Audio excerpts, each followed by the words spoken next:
जय श्री कृष्ण। भविष्य पुराण। जब श्री कृष्ण ने पांडवों को बताया कि कलयुग में वे सब कब और कहाँ लेंगे जन्म, आइए जानते हैं इस कथा के माध्यम से। महाभारत युद्ध की कथा के बारे में तो सभी जानते हैं कि पांडवों ने कौरवों को किस तरह हराया था, लेकिन क्या आप यह जानते हैं कि पांडवों को कलयुग में फिर से जन्म लेना पड़ा था? जी हाँ, पांडवों को शिव जी से युद्ध करने के अपराध की वजह से कलयुग में फिर से जन्म लेना पड़ा था।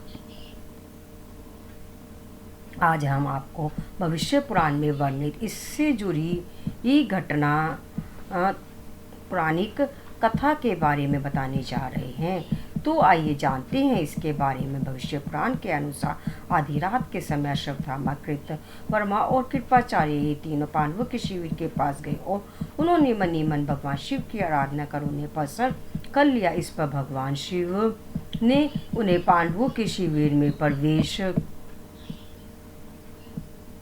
करने की आज्ञा दे दी, जिसके बाद अश्वत्थामा में पांडवों के शिविर में घुसकर शिव जी से प्राप्त तलवार से पांडवों के सभी पुत्रों का वध कर दिया और वहां से चले गए। जब पांडवों को इसके बारे में पता चला तो उन्होंने इसे भगवान शिव की ही करनी समझकर उनसे युद्ध करने के लिए चल गए।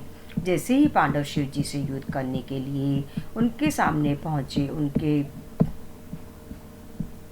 सभी अस्त्र शस्त्र तो शिव जी में समा गए और शिव जी बोले, तुम सभी श्री कृष्ण के उपासक हो, इसलिए इस जन्म में तुम्हें इस अपराध का फल नहीं मिलेगा, लेकिन इसका फल तुम्हें कलयुग में फिर से जन्म लेकर भोगना पड़ेगा।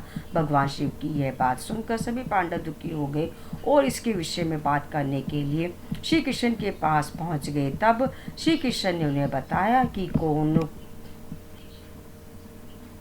सा पांडव कलयुग में कहाँ और किसके एक घर जन्म लेगा।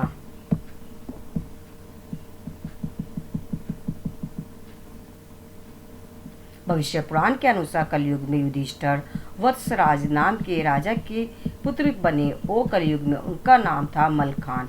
कलयुग में भीम वीरन के नाम से जन्मे थे और वे वनरस नाम के राज्य के राजा बने।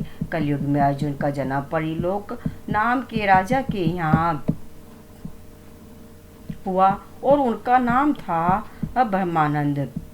कलयुग में नकुल का जन्म कन्याकुब्ज के राजा रतन भानु के यहाँ हुआ और उनका नाम था लक्ष्मण। कलयुग में धृतराष्ट्र का जन्म अजमेर में पृथ्वीराज के रूप में हुआ और द्रौपदी ने उनकी पुत्री के रूप में जन्म लिया, जिसका नाम वेला था। कलयुग में महादानी कर्ण ने तारक नाम के राजा के रूप में जन्म लिया। कलयुग में सहदेव ने भीम सिंह नामक राजा के घर में देवी सिंह के नाम से जन्म लिया।